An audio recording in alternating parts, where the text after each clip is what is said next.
রক্ত দিল আলেমরা, রক্ত দিল সাধারণ মুসলমানেরা, রক্ত দিল ছাত্ররা, আর এই জায়গায় মুস্তাফা সরওয়ার ফারুকীর মতো নাস্তিক উপদেষ্টা হয়ে বসে আছে। আপনারা মনে করেছেন দেশ স্বাধীন হয়ে গেছে, বিরাট কিছু হয়ে গেছে। না না না, এদেশের স্বাধীনতা নিয়ে প্রতিনিয়ত ছিনিমিনি খেলা হচ্ছে। কথা বলতে হবে, ঠিক কিনা জোরে বলেন। এই মুস্তাফা সরওয়ার ফারুকীর সাথে সম্পর্ক হচ্ছে প্রথম আলোর, সম্পর্ক হচ্ছে ভারতের রয়ের। ওরা মুস্তাফা সরওয়ার ফারুকীকে কিভাবে, কোন সুযোগে এরা উপদেষ্টা মণ্ডলীর সদস্য বানিয়েছে, এখন সামনে আলেমদের আবার বিরাট রক্ত ঝরাতে হবে। কারণ কি? তাকে সাংস্কৃতিক অঙ্গনের উপদেষ্টা বানানো হয়েছে। সাংস্কৃতিক যে পরিষদ রয়েছে, এই মন্ত্রী পরিষদের সে প্রধান উপদেষ্টা হয়ে গেছে। অবস্থা কি দাঁড়ালো? এই দেশে সাংস্কৃতিক বলতে কি কি বোঝানো হয়? শুধু নাচ গান বোঝানো হয় না, এখন থেকে আনুষ্ঠানিকভাবে আরো বড় আকারে পহেলা বৈশাখ সাজানো হবে।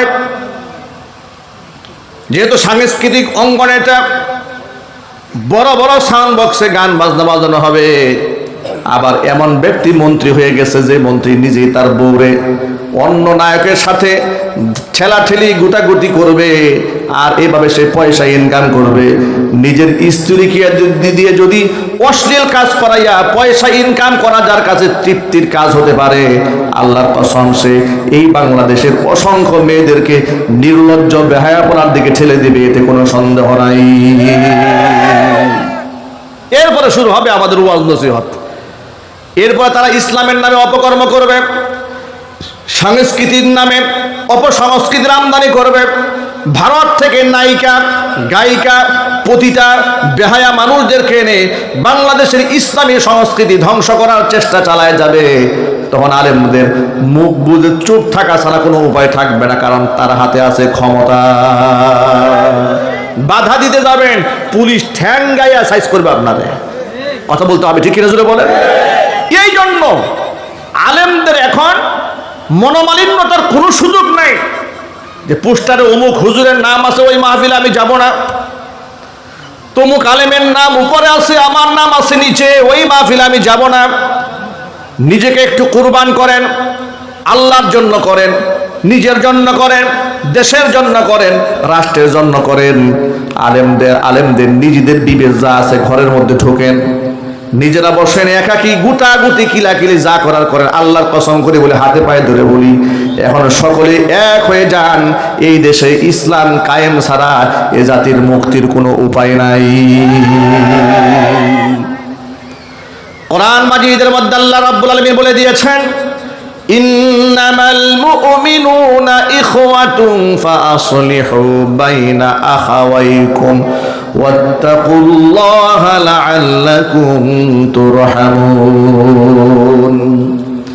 নিশ্চয় মুমিনরা একে অপরের ভাই। ফাআসলিহু বাইনা আখাওয়াইকুম, যদি সেই মুসলমানদের মধ্যে কোনো বিভেদ তৈরি হয়ে যায় কোনো কারণবশত, ফাআসলিহু বাইনা আখাওয়াইকুম, তোমরা একে অপরকে সংশোধন করে দাও। ওয়াত্তাকুল্লাহ, আমি আল্লাহকে ভয় করো। আমি আল্লাহকে ভয় করবে আর সংশোধন করে নেবে, নিজেদের মধ্যে দলাদলি করবে না। লাআল্লাকুম তুরহামুন, অবশ্যই তোমরা আমি আল্লাহর পক্ষ থেকে রহমত পাবে। জোরে বলেন সুবহানাল্লাহ। আমি আপনাদেরকে বিনয়ের সাথে জানতে চাই, সাহাবায়ে কেরামের একে অপরের সাথে মতবিরোধ, ইখতিলাফ, ভিন্ন মত ছিল কিনা? কথা বলেন। অবশ্যই ছিল, মানুষ নয়। সাহাবায়ে কেরাম ভিন্ন ভিন্ন মত দেন নাই? জুড়ে বলেন না। আমাদের মাযহাব কয়টি? জুড়ে বলেন। হানাফি মাযহাব, শাফিঈ মাযহাব, মালিকি মাযহাব, হাম্বলি মাযহাব, এই চারটা মাযহাব গোটা পৃথিবীর মধ্যে প্রসিদ্ধ। চারজন ইমাম, আবু হানিফা রহমাতুল্লাহি আলাইহি যেটা উত্তম বলেছেন, শাফিঈ রহমাতুল্লাহি আলাইহি আরেকটাকে উত্তম বলেছেন। ইমাম শাফিঈ যেটাকে উত্তম বলেছেন, আহমদ ইবনে হাম্বল সেটাকে অনুত্তম বলেছেন। নিজেদের মধ্যে ভিন্ন মত থাকার পরেও তারা একজন আরেকজনের প্রতি কোনোদিন বাতিল, ফাসিক, কাফের, দাজ্জাল, মুনাফিক এগুলা বলে কেউ কাউকে গালমন্দ করে নাই। বরং কিতাবের মধ্যে ভিন্ন মতের আলেমের মতামতকে শ্রদ্ধার সাথে উল্লেখ করে তিনি এটা বলে দেওয়া হয়েছে, তিনি মন গড়া তার মতামত দেন নাই। কোরআনের এই আয়াত অনুযায়ী তিনি এই মত দিয়েছেন, হাদিসের এই ভাষ্য অনুযায়ী, এই রিওয়ায়াত অনুযায়ী, এই বর্ণনা অনুযায়ী তিনি এই মতামত ব্যক্ত করেছেন। কিন্তু আমি তার সাথে একমত হতে পারি নাই কোরআন শরীফের এই আয়াতের কারণে, আমি এই বুঝ নিয়েছি। কিন্তু যার মতামত ভিন্ন মত থাকার পরেও তার নিজের মতামতটা উল্লেখ করে নামের শেষে তার জন্য কতবার যে দোয়া করা হয়েছে, সব জায়গা যতবার নাম উল্লেখ করা হয়েছে সব জায়গার মধ্যে রাহমাতুল্লাহি আলাইহি উল্লেখ করা হয়েছে। যদি বলেন সুবহানাল্লাহ। আপনি কিতাবের মধ্যে ফলো করেন, শারহুল মানিল আসার আপনি খুলেন, শারহুল ভিকায়া আপনি খুলেন, হেদায়া কিতাব আপনি খুলেন, তিরমিজি আপনি খুলেন, সকল কিতাবের মধ্যে ব্যাখ্যা বিশ্লেষণের মধ্যে ফিকহি ইখতিলাফ যতগুলোর মধ্যে উল্লেখ করা হয়েছে, ভিন্ন মত যারা ব্যক্ত করেছেন তাদেরকে বদদোয়া করা হয় নাই, তাদের জন্য দোয়া করা হয়েছে, আল্লাহর কাছে শ্রদ্ধা জ্ঞাপন করা হয়েছে। কিন্তু আফসোস, এই সমস্ত মাসআলা ইখতিলাফ দেখার পরেও মুসলমানেরা আলেম হওয়ার পরে দুঃখ লাগে, সাধারণ মুসল্লিদের কথা আমরা বলি না, এত মাসআলা ভিন্ন মত দেখার পরে, ভিন্ন পথ দেখার পরে, এই সমস্ত লেখাপড়া করার পরে যখন তারা মাঠে ময়দানে ছড়ায় যায়, অন্য যদি একটুখানি নিজের মতের বাহিরে কিছু একটা বলে ফেলেছে, সাথে সাথে বলে দেয় ওর আকীদা খারাপ। কথা বলে না কেন? এটা কি বাস্তব না অবাস্তব? মানে সামান্য চুন থেকে পানি একটু খসে পড়েছে, বাস শেষ, ওর আকীদা খারাপ, ওর আকীদা নষ্ট হয়ে গেছে, ওর সাথে বসা যাবে না, ওর সাথে মুআনাকা করা যাবে না, মুসাফা করা যাবে না, কোনো মাহফিলে আর নাম থাকলে ওই মাহফিলের দাওয়াত নেওয়া যাবে না। এটা কি কোনো আলেম তো ভালো, কোনো জালেমেরও কাজ হতে পারে? আলেম তো অনেক উপরের তাবাকা, সাধারণ একজন মুসলমানের মন মানসিকতা কি এমন তৈরি হতে পারে? আজকে আলেমদের ভিতরে হিংসার কারণে এই মুসলমানদের মধ্যে হিংসা ঢুকে গেছে। এক পীরের মুরিদ আরেক পীরের মুরিদদের সহ্য করতে পারে না। কথা বলে না কেন?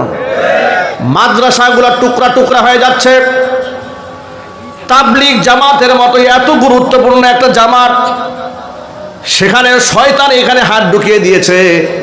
শয়তান এতটুকু সফলতা অর্জন করতে পারতো না যদি আলেমদের মধ্যে মহাব্বত আর ভালোবাসা শ্রদ্ধাবোধ থাকতো। শয়তান এখানে সাকসেস হতে পারতো না। শয়তানকে এই ক্ষেত্রে সাকসেস হতে আমরাই সহযোগিতা করে দিয়েছি। এই জন্য আমার সকল মুসলিম ভাইদের প্রতি আমার একেবারে উদাত্ত আহ্বান, প্রিয় ভাইরা এক হয়ে যান, ঐক্যবদ্ধ হওয়ার মধ্যে ফায়দা আছে। এদেশের অধিকাংশ মুসলমানদের হৃদয়ের দাবি হচ্ছে আগামীর বাংলাদেশটাকে ইসলামিক বাংলাদেশ দেখতে চায়। কথা বলেন ঠিক কিনা বলেন? তারা শাহরিয়ার কবিরের নেতৃত্ব এই দেশে চায় না। হাসানুল হক ইনুর মতো নেতা এই বাংলাদেশে এই মুসলমানরা আর দেখতে চায় না। রাশেদ খান মেননরা আবার এমপি হবে, এটা এই দেশের মুসলমান দেখতে চায় না। আব্দুর রাজ্জাকের মতো ব্যক্তি মন্ত্রী হয়ে আলেমদেরকে হত্যা করে বলবে যে পাকিস্তানি দালালদেরকে হত্যা করা হয়েছে, পিটায়া চামড়া উঠিয়ে বলা হয়েছে, এমন অধ্যত্বপূর্ণ কথাবার্তা এই দেশের মুসলমান আর শুনতে চায় না। আগামী নেতৃত্বে আলেমদেরকে দেশের মুসলমানরা দেখতে চায়। যদি এটাই হয় তাহলে হৃদয়ে তাকে অনেক প্রশস্ত করতে হবে, একেবারে মনটাকে আকাশের মতো প্রশস্ত করতে হবে। মনের মধ্যে কোনো সংকীর্ণতা রাখা যাবে না, ভেদাভেদ রাখা যাবে না, অশ্রদ্ধা রাখা যাবে না, হিংসা রাখা যাবে না। ঈসা আলাইহিস সালাতু ওয়াস সালামের জমানার একটা ঘটনা আপনাদেরকে শোনায়। ঈসা আলাইহিস সালাতু ওয়াস সালাম দেখতে পেলেন শয়তান 3টা বস্তা নিয়ে কোথায় যেন রওনা হয়েছে। কয়টা বস্তা? ঈসা আলাইহিস সালাতু ওয়াস সালাম শয়তানকে ডেকে বলে, ব্যাপারটা কি, যাও কই? আর এই 3 বস্তার মধ্যে কি? বলে 3 বস্তার মধ্যে মূল্যবান 3টা সম্পদ আছে। বিশ্ব বাজারে নেমেছি, বিশ্বের খরিদ্দারদের কাছে এগুলা, বিশ্বের যত ক্রেতা আছে এদের কাছে আমি এগুলা বিক্রি করবো। বলে বস্তায় কি আছে আগে বলো। বলে প্রথম বস্তার মধ্যে আছে কৃপণতা। গোটা দুনিয়া ঘুরে ঘুরে যত পয়সাওয়ালা টাকাওয়ালা আছে, পয়সাওয়ালা টাকাওয়ালাদের কাছে কৃপণতার বস্তা আমি বিক্রি করে দেব। যত বেশি ধনী যে হবে সে তত বেশি কৃপণ হবে। বাস্তবতা সমাজে সেটাই দেখা যায়। একটা মাহফিলের আয়োজন করবেন, মসজিদ করবেন, ইয়াতিমখানা করবেন, খানকা করবেন, আপনি যখন মানুষের কাছে চাঁদা তুলবেন, হাত বাড়াবেন, দেখবেন সমাজের দরিদ্র কৃষকরা পর্যন্ত সামর্থ্য অনুযায়ী 500, 1000, 2000 টাকা দিয়ে ফেলে, এমনকি রাস্তার ফকিররা পর্যন্ত দিয়ে দেয়। কিন্তু অনেক শিল্পপতি এমন আছে, আপনাকে 500 টাকা দিয়ে দেওয়ার আগে 500 টাকার চাইতে বেশি কথা শোনায়া দিবে। ঠিক কিনা বলেন? সবার কথা বলছি না, বেশিরভাগ ধনীরা কৃপণ হয়। যত পয়সা বেশি হয় তত কৃপণ হয়। এর কারণ একটা, ওই যে শয়তানের কাছ থেকে বস্তা খরিদ করেছে। বলে দ্বিতীয় অবস্থার মধ্যে কি আছে? বলে দ্বিতীয় অবস্থার মধ্যে আছে জুলুম। কি আছে? জুলুম। তো কোথায় বিক্রি করবে? গোটা পৃথিবী ঘুরে ঘুরে যত প্রকার রাজা বাদশা আছে, ক্ষমতাসীন ব্যক্তি আছে, এমপি আছে, মন্ত্রী আছে, মিনিস্টার আছে, প্রাইম মিনিস্টার আছে, প্রধানমন্ত্রী আছে, সচিব আছে, এই সমস্ত ক্ষমতাসীন ব্যক্তিদের কাছে আমি জুলুম বিক্রি করব। জুলুম আমার কাছ থেকে খরিদ করার পরে তারা জনগণের উপর জুলুমের স্টিমরোলাল চালাইয়া দিবে। যার দরুন গোটা পৃথিবীর দিকে তাকাবেন, বেশিরভাগ ক্ষমতাসীন ব্যক্তি ক্ষমতার অপব্যবহার করে মানুষের উপর জুলুম নির্যাতন চালিয়ে দেয়। ঠিক কিনা বলেন? বিগত 16 বছরে স্বৈরাচারী শয়তানের কাছ থেকে মনে হয় পুরা বস্তা একাই কিনছিল। কথা বলেন না? আমার মনে হয় এই স্বৈরাচারী শয়তানের কাছে জুলুমের যে বস্তাটা ছিল সে আর কাউকে কিনতে দেয় নাই। পুরা বস্তা স্বৈরাচারী একাই কিনে ফেলেছিল। চিৎকার দিয়ে বলতে হবে, ঠিক কিনা জোরে বলেন? তা না হলে এমন জুলুম মানুষ কি করে করে? শাহজাহান খান চেনেন না আপনারা? কি ছিল বাংলাদেশের? নৌ পরিবহন মন্ত্রী, মাদারীপুরের বাড়ি। এই ভদ্রলোক দুদিন আগে দেখেছি পত্রিকাতে এসেছে, টেলিভিশনে সংবাদ দেখলাম, সে বলছে যে ওর হাতে যে হ্যান্ডকাপ পরিয়ে আদালতে তোলা হয়, এটার দ্বারা নাকি তার মান সম্মান নষ্ট হচ্ছে। কি ইজ্জত আলা দেখেছেন? কত বড় ইজ্জত আলী। সে বলছে আমি এতবার এমপি ছিলাম, এতবার মন্ত্রী ছিলাম, আমাদের হাতে এইভাবে হ্যান্ডকাপ পরিয়ে নিয়ে যাওয়া হচ্ছে, আমরা খুব লজ্জাবোধ করছি। আমাদের হাতে যদি হ্যান্ডকাপটা না পরানো হয় আমরা কি দৌড়ে পালায় যাব নাকি? আমরা ওই সমস্ত জালেম ফেরাউনের উত্তরসূরিদেরকে স্মরণ করিয়ে দিতে চাই, আলেমদেরকে তোমরা আদালতে কিভাবে হাজির করেছিলে সেই দৃশ্য কিন্তু আমরা ভুলে যাই নাই। তোমার হাতে হ্যান্ডকাপ পরানো হয়েছে, এটাই তোমার কলিজা আগুন লেগেছে, ইজ্জত নষ্ট হয়ে যাচ্ছে। তুমি কি মনে করো তোমার মতো 1000 শাহজাহান খানে এক পাল্লায় দিলে আল্লামা মামুনুল হকের একটা ধুলোর সমান পায়ের যোগ্যতা হবে না তোমার? তাদেরকে তোমরা কিভাবে লাঞ্ছিত করেছো? কথা বলতে হবে, ঠিক কিনা বলে? নিজেদেরকে খুব ইজ্জতমান মনে করো, খুব ইজ্জতমান মনে করো। আলেমদেরকে আদালতে যখন তোলা হতো, এই দেশের মানুষগুলো আলেমদের জন্য চোখের পানি ছেড়ে কান্না করত, আলেমদের কাছে দোয়া চাইতো, আলেমদের জন্য দোয়া করত, আলেমদের জন্য রোজা মান্নত করত। আল্লাহর কসম, আল্লাহর কসম, আল্লাহর কসম, এই দেশের অসংখ্য মুসলমানেরা মাজলুম আলেমদের জন্য দিনের পর দিন নফল রোজা রেখেছে। 2018 সালে আমাকে যখন গ্রেফতার করা হয়েছিল, মাহফিল থেকে তুলে নিয়ে গিয়ে মামলা দিয়ে দিল। আমি গোপন বৈঠকে ছিলাম, আমার পকেটে 16টা ককটেল বোমা পাওয়া গেছে, মামলা দিয়েছে। এরপরে এই দেশের মুসলমানেরা আমাদের জন্য অনেক চেষ্টা করেছে, কান্নাকাটি করেছে আল্লাহর কাছে। কাবা চত্বরে 2018 সালে এই ঘটনা ঘটলো। 19 সালে হজ যাওয়ার পরে বাইতুল্লাহ তাহাজ্জুদের সময় আমি ঢুকতেছিলাম বাইতুল্লাহ শরীফে, মসজিদে হারামে। ঢোকার সময় পাবনার এক দম্পতি, স্বামী এবং স্ত্রী, তারা হজ করতে গেছে। তারা ইউটিউবে ওই যে আমাদের বয়ান শুনে, হয়তো ইউটিউবে দেখেছে, না হয় ফেসবুকে দেখেছে, আমরা জেল খেটেছি, জরিমানা দিয়েছি, আমাদের কত কষ্ট দেওয়া হয়েছে, বর্ণনা হয়তো শুনেছে। এই ভদ্র মহিলা তার স্বামী সহ একসাথে তারা তাহাজ্জুদ পড়ে বের হচ্ছে, আমরা তাহাজ্জুদের সময় ঢুকতেছি। সুবহানাল্লাহ পড়েন। ওই ভদ্র মহিলা দূর থেকে আমাকে লক্ষ্য করেছে, স্বামী সহ দৌড়ে আসছে আমার সামনে, যেখানে ওযু করে ওই উপরের জায়গায় এসে বলছে, হুজুর আপনি মাদানী হুজুর না? বললাম জি। এ কথা বলা মাত্র মহিলা কেঁদে দিয়েছে, কান্না করে দিয়েছে। আপনি চিন্তা করেন, তা যাদের সাথে আমাদের রক্তের কোনো বন্ধন নাই, কোনো সম্পর্ক নেই, চিনি না, জানি না, নাম ঠিকানা কিছু জানা নাই, এই মহিলা আমাকে দেখে কাঁদতেছে, কেঁদে কেঁদে বলছে, হুজুর আপনি যখন জেলখানায় ছিলেন আমি আপনার জন্য নফল রোজা রেখেছি, আর আজকে কাবা ঘর ধরে আল্লাহর কাছে বলে আসছিলাম যে আল্লাহ, জীবনে একবার হলে হুজুরকে তুমি আমাকে দেখায়, আমাকে মৃত্যুবরণ করায়। আমি এত ওয়াজ শুনি আপনার, আর আপনার জন্য আমি নফল রোজা রেখেছি আল্লাহর কাছে, যাতে করে জালেমের জুলুম থেকে আল্লাহ তাআলা আলেমদের হেফাজত করে। আল্লাহু আকবার বলেন। আমি অবাক হয়ে গেছি, কোথাকার কোন জেলার কে আপনি চিন্তা করেন। আমাদের মতো আদনা গুনাহগার মানুষের জন্য যদি মানুষরা কাঁদে, চোখের পানি ছাড়ে, নামাজ রোজা করে, তাহাজ্জুদের জন্য দিয়ে আল্লাহর কাছে দোয়া করে, তাহলে এই দেশের কত বড় বড় বুজুর্গ, এই যে আজকের এই মাহফিলের যিনি প্রধান মেহমান আল্লামা আব্দুল হামিদ পীর সাহেব মধুপুর হাফিজাহুল্লাহ, আল্লাহ যেন এই বয়োবৃদ্ধ সিংহকে আল্লাহ নেক হায়াত দারাজ করেন। কি কষ্ট দেওয়া হয়েছে তাকে, বুলেট ছুঁড়ে সারা শরীরকে রক্তাক্ত করে ফেলা হয়েছে একটা মুরব্বী মানুষকে। এটা বয়স্ক মানুষের উপরে এমন নির্যাতন তারা চালিয়েছে, আল্লাহর কসম এরা মানুষ হতে পারে না, জানোয়ার ছাড়া কিছু নয়। 4-4টা সন্তানকে অ্যারেস্ট করেছে। আব্দুল হামিদ পীর সাহেব মধুপুরী, তার মেয়ের জামাতার সাথে দেখা হয়েছে 3-4 দিন আগে ঢাকাতে। তিনি বললেন, হুজুর আমি তার একমাত্র মেয়ের জামাই, আমি তার মেয়ের জামাই হওয়ার অপরাধে আমাকে খুঁজেছে দীর্ঘদিন, আমাকে পুলিশ ধরার জন্য। মধুপুরী হুজুরের মেয়ে অন্তঃসত্ত্বা অবস্থায় পুলিশের লোকেরা টেনে হিসড়ে তারে পুলিশের কাবার বেনে উঠেছে। নাউজুবিল্লাহ বলবেন না? আরে ইজ্জত আলী, শাহজাহান খান, তুমি বলো তোমার হাতে হ্যান্ডকাপ পরালে তোমার ইজ্জত নষ্ট হয়? মধুপুরী পীর সাহেব হুজুরের একটা জুতা যদি এক পাল্লায় দেওয়া হয়, তোমাদের এই আওয়ামী জাহেলিয়াতের মন্ত্রী পরিষদের সবগুলা মন্ত্রী এক পাল্লায় দিলে পীর সাহেব হুজুরের একটা জুতার সমান হবে না। তোমরা তাদের সাথে তোমরা কি আচরণ করেছো আমরা ভুলে গিয়েছি মনে করেছো? এদেশের মানুষ ভুলে যায় নাই। বরং অন্তর্বর্তী সরকারকে বলছি, যা আপনি শুধু হাত করা পড়াচ্ছেন কেন?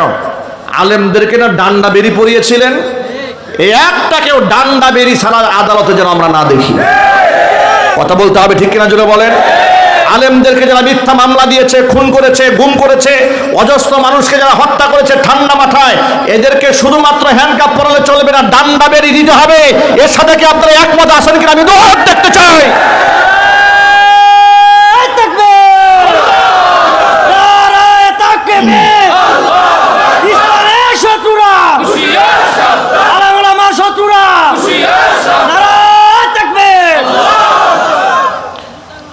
এরা শয়তানের কাছ থেকে জুলুমের বস্তা আওয়ামী জাহেলিয়াতের আমলে এরা সব কিনে নিয়ে গেছে, ঠিক কিনা জোরে বলেন। ঈসা আলাইহিস সালাতু ওয়াস সালাম বললেন, এবার তৃতীয় অবস্থায় কি বলে? তৃতীয় অবস্থার মধ্যে আছে হিংসা। কি আছে? আরো জোরে বলেন। ঈসা আলাইহিস সালাম জিজ্ঞাসা করলেন, কোথায় বিক্রি করবে? বলে, তাম দুনিয়া ঘুরে ঘুরে পৃথিবীর মধ্যে যত আলেম আছে, আলেমদের কাছে আমি হিংসার বস্তা বিক্রি করব। যে সমস্ত আলেমদের মনে অহংকার আছে না নাই? সবার কথা বলি না, আল্লাহর ওলি অসংখ্য আলেমরা আছে যাদের নিজেদেরকে তারা কিছুই মনে করে না। আল্লাহু আকবার বলেন।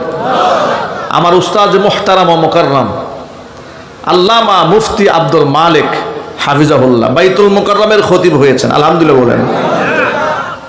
এখানে তো অনেক আলেমরা আছেন, আলেমরা বুঝতে পারবেন তার ইলমের মাকামটা কত উপরে।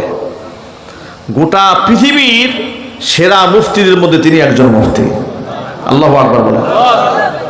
আল্লামা তাকি উসমানী হাফিজাহুল্লাহর খাস শাগরেদ শেখ আব্দুল ফাত্তাহ আবু গুদ্দা রাহিমাহুল্লাহর খাস শাগরেদ, কিংবদন্তি আলেম, জারহ ও তাদিলের বিরাট বিজ্ঞ আলেম। তিনি আমাদেরকে বুখারী আউয়াল পড়িয়েছেন জামিয়াতুল উলুমিল ইসলামিয়াতে। আমি দেখেছি আমাদের ক্লাসে যখন তিনি বুখারী আউয়াল পড়াতেন, বড় বড় মাদ্রাসার শাইখুল হাদিস মুফতি মুহাদ্দিসরা ক্লাসে ছাত্র হয়ে বসে যেতেন। আলহামদুলিল্লাহ বলেন। এত বড় মাপের একজন আলেম বাইতুল মুকাররমে গিয়েছে, কোনো রং ঢং নাই, মিম্বারে যে বসেছে মনে হয় একজন তালবে এলেম বসে আছে। সুবহানাল্লাহ বলবেন না? এত বড় আলেম, হিংসা নাই, অহংকার নাই, গীবত নাই, শিকায়েত নাই, কিচ্ছু নাই। এই জন্য তিনি হচ্ছেন আলেমদের মডেল এবং আলেমদের নমুনা। আমি বলতে চাই সকলকে, আমি প্রথমে আমার নিজেকে বলি, এবং আমি চেষ্টা করি এটা মানার জন্য যে কে কওমিতে পড়াশোনা করেছে আর কে আলিয়াতে পড়াশোনা করেছে, কোনো বিভাজন হবে না মুসলমানদের মধ্যে। কথা একটু জোরে বলেন, ঠিক কিনা বলেন? আপনি বলেন, ওই যে আগেই উদাহরণ দিয়েছে হাতের আঙ্গুল দিয়ে, এই বৃদ্ধাঙ্গুলগুলি যদি বলে যে আমি হইলাম বুড়া, আমি হচ্ছে মুরব্বী, আমাকে যদি এরা মুরব্বী না মানে যা করার আমি একাই করবো, শুধু এরকম এরকম করবে, ঠিক কিনা জোরে বলেন? এর কোনো ফায়দা হবে না, কোনো কাজ করতে পারবে না। সুতরাং কোনো বিভাজন হবে না। কে হাটহাজারীর ছাত্র, কে জামিয়া রহমানিয়া ছাত্র, এখানে যেমন ভেদাভেদ নাই। কে তামিরুল মিল্লাত কামিল মাদ্রাসায় পড়েছে, কে সরসিনাতে পড়েছে, কে দারুন নাজাতে পড়েছে, কোনো পার্থক্য নাই। সব আলেম এক হয়ে যেতে হবে। তাহলে ফারুকের মতো উপদেষ্টা মন্ত্রী পরিষদ থেকে বাদ যাবে। এমনকি এই খতমে নবুয়ত নিয়ে এতদিন পর্যন্ত আলেমরা যে রক্ত ঝরিয়েছে তার রেজাল্ট এই দেশের মানুষ ভোগ করতে পারবে। আর যদি তা না হয়, যদি আলেমরা বিভাজন হয়ে যায়, এক দলকে জেলখানায় ঢুকাবে, আরেক দলকে দাওয়াত দিয়ে মিষ্টি খাওয়াবে, আর বলবে যাদেরকে ধরেছি এরা হচ্ছে সব জঙ্গি, আর আপনারা হলেন আসল খাঁটি হুজুর। কথা বলেন, ঠিক কিনা বলেন? বিগত জীবনে যেটা হয়েছে, একদল আলেমকে জেলখানায় কারাগারে ঢুকিয়ে দিয়েছে, আরেক দল আলেমদেরকে খুব তুষামত করেছে। বাস্তবতা হয় নাই? যার দরুন একদল আলেম তো বলে ফেলেছে, আপা আপনি তো জান্নাতি নারী। একজন তো ঢুকাই দিল জান্নাতে, আরেকজনে বলল আপনি কওমি জননী। একজনে মা বানাই দিল, আরেকজনে জান্নাতে ঢুকাই দিল। আপা যখন পালিয়েছে তখন এই সন্তানরাও পালাইছে। কথা বলেন, ঠিক কিনা? এখানে অনেক লম্বা কথা, আমি সকল ভাইদেরকে একদম দিল থেকে কথাগুলো বলেছি। আল্লাহ তুমি আমাদেরকে এক বানায় দাও, জোরে কোন আমিন। সুতরাং ঈসা আলাইহিস সালাতু ওয়াস সালাম শয়তানকে বললেন যে তোমার তৃতীয় অবস্থায় কি? বলে হিংসা। গোটা দুনিয়া ঘুরে ঘুরে আলেমদের কাছে এগুলো বিক্রি করব। যে আলেমরা কিনবে তারা বিফল হয়ে যাবে, যারা শয়তানকে প্রত্যাখ্যান করতে পারবে তারা সফল কাম হয়ে যেতে পারবে। আল্লাহ রাব্বুল আলামিন যেন আমাদের সকলকে দল মতের ঊর্ধ্বে উঠে একমাত্র দ্বীনি স্বার্থে, ইসলামের স্বার্থে, কোরআনের স্বার্থে, মুহাব্বতের সাথে এক হয়ে যাওয়ার তৌফিক দান করেন। জোরে বলুন আমিন।